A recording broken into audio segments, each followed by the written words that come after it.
Mas então, o rapaz foi lá à CPI, William, falou tudo aquilo, disse que havia ganhado 300 milhões de reais.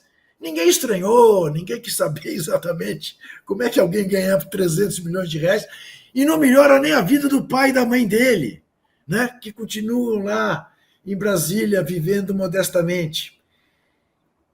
Marcou com os senadores de que eles poderiam ir na segunda-feira para encontrá-lo, e as informações são de que os senadores continuam em Brasília porque ele não marcou e nem a data prevista para a oitiva presencial do estelionatário. O que você me diz disso? Você em algum momento levou ele a sério, não? Olha, Juca, então, primeiro, de fato, né, a assessoria aqui do Romário confirmou que eles não viajaram e não tem previsão de viajar. O que eu achei curioso desse depoimento do William Rogato é que, assim, ele é acusado de casos relacionados ao campeonato estadual lá do Distrito Federal. Eu até fui perguntar para o Ministério Público do Distrito Federal, que é quem estava tocando essa investigação, e eles falaram assim, não podemos falar nada porque é sigiloso. Então era uma investigação teoricamente sigilosa. Aí ele vai para lá e fala aquilo tudo, né?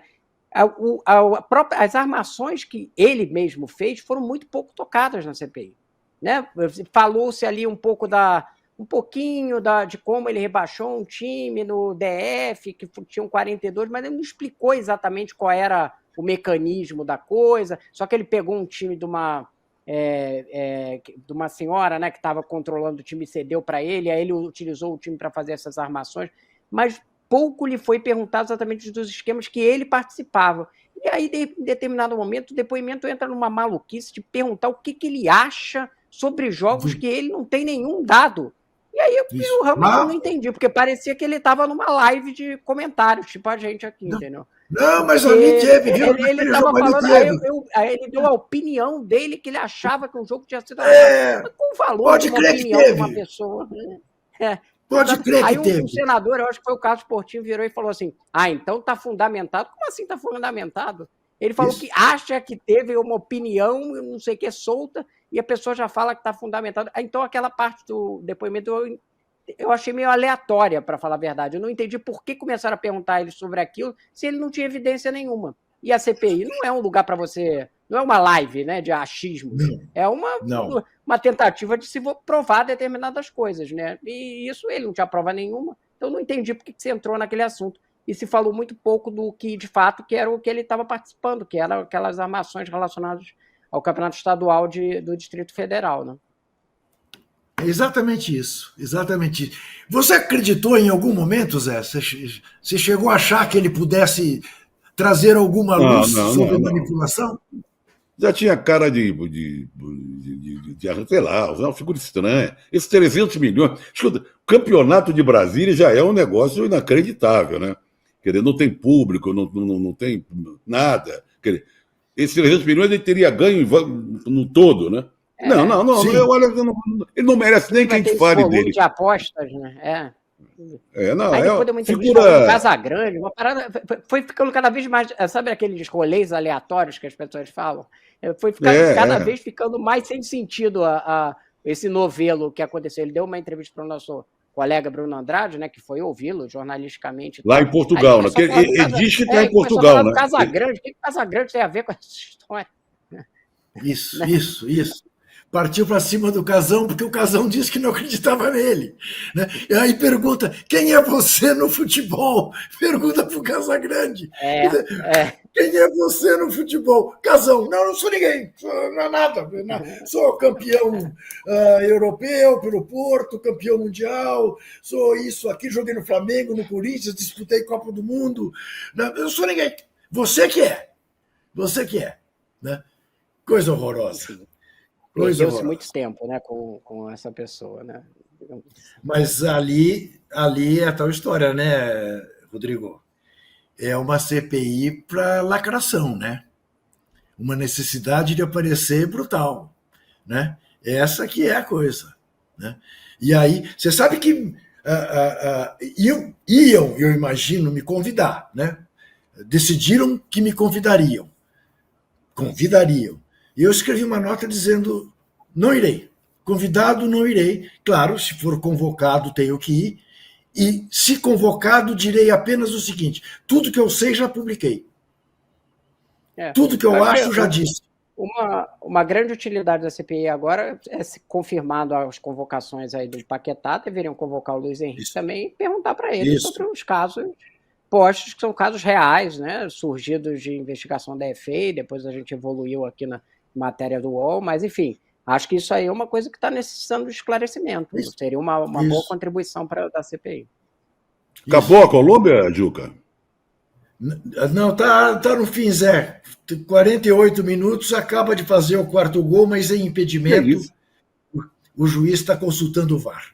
Não, porque a Colômbia, é bom falar, está com o mesmo número de pontos da Argentina. Claro que a Argentina ainda joga. Mas mesmo que o Brasil vença, e tem tudo para vencer o Peru, o Brasil não encosta na Colômbia. Ela ficaria 3 pontos atrás ainda da Colômbia. É isso. É a belíssima campanha brasileira. Americana é Colômbia, Argentina e Uruguai, que agora já não está tanto por conta de todas as complicações que o Bielsa arrumou na própria seleção lá. Né? Muito bem. Olha aqui.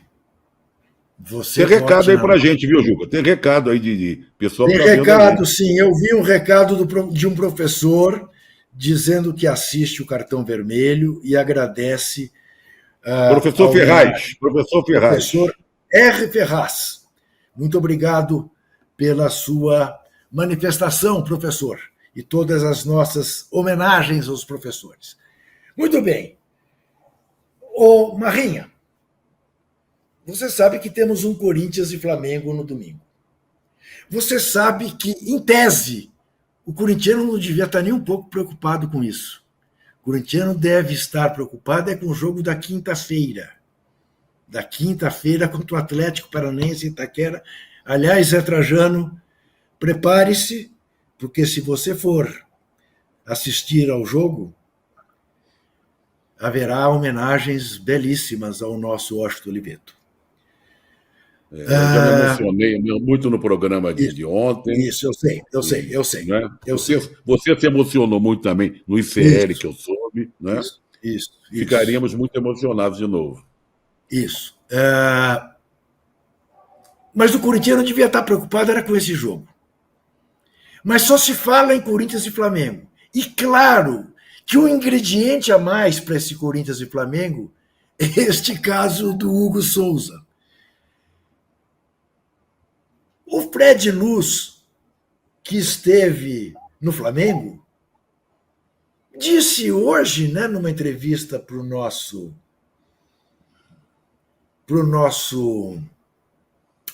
André meu Deus, André Hernan,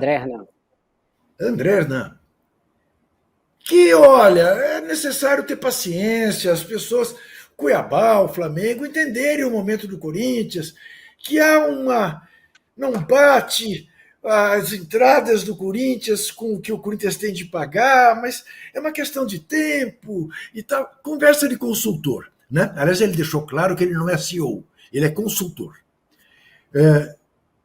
Te parece que faz sentido pedir ao Flamengo e ao Cuiabá? Acabou 4-0, tá, gente? Para a Colômbia. Pedir paciência para os credores do Corinthians, para os clubes co-irmãos?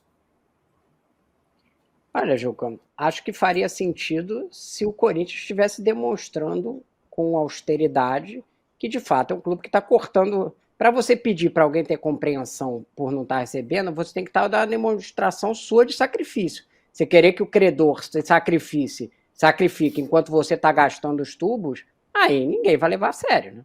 Eu acho que é essa que é a questão. O discurso, inclusive, que eu vi ele comparando ali a situação do Flamengo e do Corinthians, né, dizendo que é pior, a situação do Corinthians é até mais fácil do que a do Flamengo, em termos de números, né, é o que ele estava dizendo. Só que tem uma coisa muito simples. Quando se entrou no Flamengo, foi antes do Fred, o Flamengo devolveu o Wagner Love, que era caríssimo e que não tinha condições de pagar. Ele foi lá e devolveu o jogador, e a primeira atitude foi fazer um acordo na época com o fisco, e pagar, sei lá, botar 30, 40 milhões na época para dar de entrada para a dívida fiscal que tinha do Flamengo. O Corinthians, logo depois do Fred Luiz assumir, depois não, mas alguns meses depois, contratou o Wagner Love atual, que é o Depay. Então como é que você vai pedir compreensão se você está gastando os tubos? Ninguém vai levar a sério. Acho que é essa que é a questão. Porque é claro que qualquer clube que está se reestruturando precisa ter um alívio, precisa ter uma reestruturação de dívida. Agora, o Corinthians não quer fazer recuperação judicial, porque dentro do clube é rejeitada a ideia por todos os conselheiros. Então, ele não quer ter a peixe de falido, digamos assim, apesar dele estar num estado que ele não quer pagar, né? Ou não tem, está em um descasamento. Então, ele não vai pagar em dia o que está posto lá. Ele quer continuar gastando, e aí surge essa questão de repente, ir à justiça para pedir 60 dias de folga. Por que a justiça deveria dar 60 dias de folga para o Corinthians se ele não sinaliza em nenhum momento que ele está controlando os gastos? Quando você pede alguma coisa, em qualquer negociação que você é devedor e você pede alguma coisa para o credor, você oferece alguma coisa em troca. Ou seja, austeridade, sacrifício. Se o Corinthians não oferece isso, ninguém vai ter nenhuma compreensão com ele. É a mesma coisa, sei lá, a gente vê a situação do São Paulo, que criou esse fundo. Ele está oferecendo, em troca do dinheiro que vai entrar no clube, sacrifício. Não vamos gastar além de X. Algo nesse sentido. Então, você tem que oferecer alguma coisa em troca numa negociação. Uma negociação que você só pede e aí reclama. Não, peraí, por que você não está atendendo todos os meus pleitos enquanto eu continuo gastando? Bom, aí está esperando que o outro lado seja trouxa, né? Em resumo, o Corinthians vai ter que depositar mais 500 mil para o Hugo Souza jogar ou não vai depositar? É o que pede o Flamengo, né? No sentido de que ele não aceita a garantia, porque o pagamento vai ser parcelado, já está posto lá no contrato. Mas o Flamengo precisa de uma garantia para aceitar a compra. Como a primeira garantia não funcionou, ele está querendo outra garantia. Visto. Aí você mas o Flamengo está implicando com o Corinthians. Primeiro que a situação do Hugo Souza jogar ou não está em questão. Ele vai jogar. Todo mundo sabe, isso nunca esteve em questão, né? Ele vai jogar. A questão é, se você não pagou a primeira, por que o credor vai aceitar de novo a mesma coisa que você tomou o calote? Meio difícil, né? Você aceitaria a mesma garantia da qual você já tomou calote, Juca? Da Brax? Não, em hipótese alguma. Qual